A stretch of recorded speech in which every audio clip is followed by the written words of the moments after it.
Good afternoon, ladies and gentlemen. This is Karen Davino and Dr. McKay here to talk to you about the reopening of schools. By now, you've probably received the letter that went out from the two of us earlier in the day today. And we are really excited to be reopening on January 19th. Of course, we are cautious as we roll into another phase of the reopening. We know that we still have COVID issues. Absolutely. I will say that the Department of Health on Friday did indicate they are projecting a decrease in cases over the next couple of weeks. Therefore, we are going to reopen, not combining our cohorts, of course. We're keeping our cohorts separate. And we're looking at a hybrid schedule that is very similar to the hybrid schedule we had before we closed, which was Thanksgiving. Yep. So Dr. McKay, you want to talk about the schedule a little bit more? We're very much aware of people's concerns, so we want to start out with that. You know, we understand exactly where we are and what we have to do, but we wanted to open up with the hybrid schedule again and see how we did. So we're going to change a few things that we've done in the past. First, we're going to go to a full day of education. So we're back to our regular schedule in each of the buildings. So if you're sending your child on the bus, if you're not bringing them in, remember that the starting times are different. Yes. Starting with the high school early in the morning, and we will be having after-school activities as well. So there's busing that will be available. We've talked to our transportation secretary today. Make sure you check the Genesis parent portal if you've forgotten what time that bus is. Whatever times that is. So you want to check your portal to make sure that you're set to go. And we want to remind people that we're going to do blue, blue, blue for the first 3 days of the week, then gold the second 2 days of the week, and then the following week we blue, blue for the first 2 days of the week, and gold, gold, gold for the last 3 days of the week. But we're starting on a Tuesday. Right. So therefore it's going to be blue, blue, gold, gold that first week next week. Yeah, next week is kind of easy with the blue, blue, gold, gold, and as Dr. McKay said, that Wednesday is kind of an alternating day, so that both the blue and the gold students get 5 full days of instruction over 2 weeks. Dr. McKay mentioned lunches. Yes. Just so everybody knows, everybody receives free lunch at this point. That was a motion that the Board of Education accepted a couple of months ago. From the federal government. Federal government, right, has provided free lunches for all students, contactless pickup.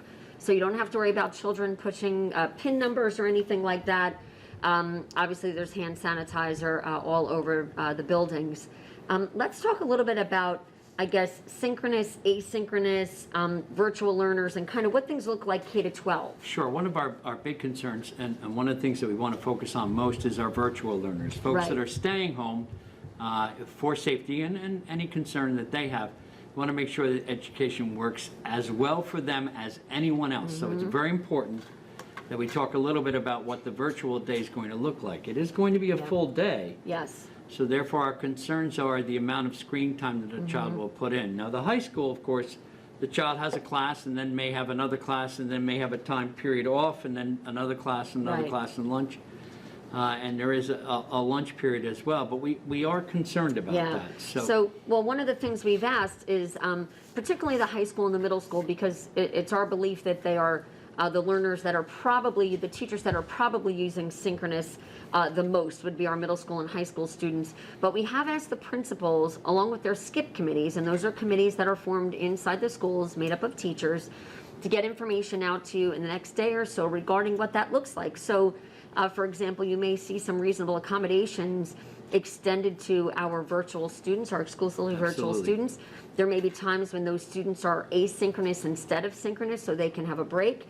There may be times when there are some other accommodations to kind of ease the fact that they have 5 days a week of virtual instruction at like a 7-hour school day, right? Which is a little bit different than where we were before. Right. So the big difference, of course, is the added 2 hours in their day.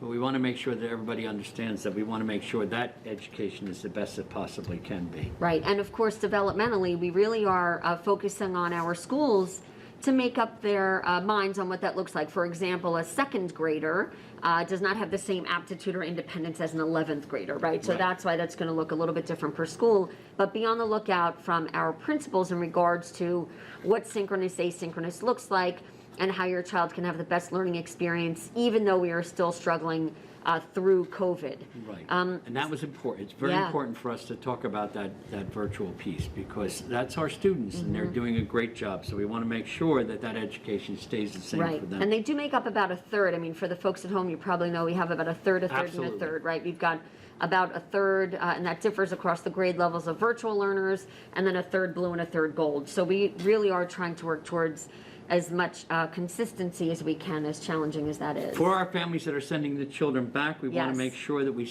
continue to talk about masks. The children will have the masks on at the bus stop and on the bus and into school. They will have their temperature checked before they come into the Yes. school. We are making sure that there's social distancing wherever possible, and we'll make sure of that because of the blue-gold Yep. dichotomy.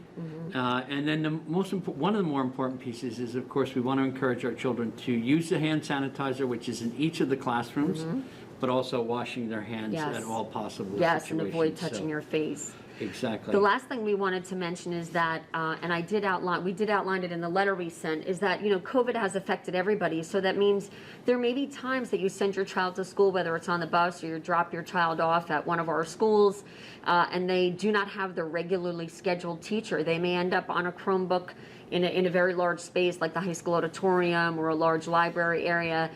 COVID has affected every facet of our entire society. So, whether it means postal workers, are short on staff, sometimes so are the schools. So that means you may have a substitute teacher or another teacher assigned to monitor your child while they're on their Chromebooks. But they will still be in school with other children, which we think is really important. And we will, of course, make sure that they are supervised and they receive any support that they need. But I just want to be really clear to parents that opening up at this time will have its challenges. So in full disclosure, I think it's really important to let our community know and hope that you approach this with some understanding and flexibility in regards to, how many faculty we have available to attend to our children. And of course, we'll do everything humanly possible. Our faculty, they always Yep. go above and beyond. Absolutely, they're tremendous. And they're going to do a great job, but there's going to be times that people are going to be Yep. out because they're forced to be out. Yes. They've been quarantined or. And speaking of that, we also want to reiterate that there are some really significant health and safety protocols that were sent today that we need everybody to pay attention to. Because we are in orange, it means that if your child is not feeling well or has 2 symptoms, they should stay home from school. And that you'll notice some other changes on there that have to do with quarantine. The 14-day quarantine is still in effect, Absolutely. right, Dr. McKay? So all of those things are really essential. Please get familiar with that. You've been tremendous. We know our families were really good in the fall when we asked you to come pick up a child. But we really, really, really want to do whatever we can to keep the schools open and to mitigate the spread. So we're all going to have to work together in that regard. We've been working hand in glove, no pun intended, with our school nurses They've been and making tremendous. sure that everything Yeah. that we do, we follow the DOH guidelines. And the Department of Health has worked closely with Kim Muller, Yep. who is our lead nurse on the COVID. So we are in constant discussion. We talked to Kim for about an hour on Friday. We have meetings with her this morning. And the idea simply is to make sure that everything that we're supposed to be doing, we are doing with the Department of Health to make sure that our children and our staff are safe. So all of that is also in place. Yes, and the last thing I would say is that the hybrid schedule is until further notice. We don't know what things are going to change. We wish we could give you more information.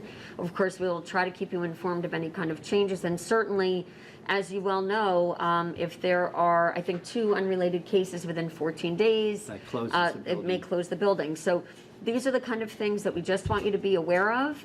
But we do feel it's really important for children to be back in the buildings among their peers and teachers, even through this really, really challenging time. And you'll be receiving a lot of information from each of the building principals, including our preschool parents. We're slightly changing that schedule as well, so you'll be getting a letter or a memo from them, Yes.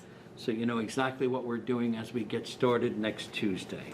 And lastly, if you have any changes to your child's schedule, if you feel at this time they're virtual and you'd rather have them come back, or they're hybrid and you'd rather have them go virtual, please contact your child's school as they can make the adjustments and ensure a smooth transition for your child. And finally, thank you to all who work here, Yeah. all the folks that work in the different offices, and all of our fantastic teachers. And our custodians who've Our done a tremendous custodians who job. have Buildings painted are buildings and clean, created yep. buildings and make sure that we're ready Changed to come vents. back. Yeah, we're ready to go. We want to thank everyone for all of their hard work and their sacrifice. We really, truly appreciate it. Yeah, thank you.